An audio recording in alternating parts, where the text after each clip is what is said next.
ഗുരുവിൻ്റെ മൊഴിയിൽ നിന്നൊഴുകും തിരുവചനം ഒരു മനമായി കേൾക്കാം, ഒരുമയോടെ പാടാം, അനുഗ്രഹമായി തീർക്കാം ഈ സുദിനം നമ്മിൽ വചനത്തിൻ കൃപയോടെ മുന്നേറിയിടാം. വിശുദ്ധ യോഹന്നാൻ അറിയിച്ച സുവിശേഷം 5-ാം അധ്യായം 24-ാം തിരുവചനം. സത്യം സത്യമായി ഞാൻ നിങ്ങളോട് പറയുന്നു, എന്റെ വചനം കേൾക്കുകയും എന്നെ അയച്ചവനെ വിശ്വസിക്കുകയും ചെയ്യുന്നവന് നിത്യജീവനുണ്ട്, അവന് ശിക്ഷാവിധി ഉണ്ടാകുന്നില്ല. പ്രത്യുത അവൻ മരണത്തിൽ നിന്ന് ജീവനിലേക്ക് കടന്നിരിക്കുന്നു.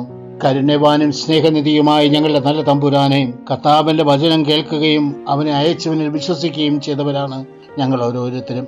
പക്ഷെ നാഥ, പലപ്പോഴും ഞങ്ങളുടെ വിശ്വാസങ്ങൾക്ക് ഇടിവ് സംഭവിച്ചു പോയിട്ടുണ്ട്.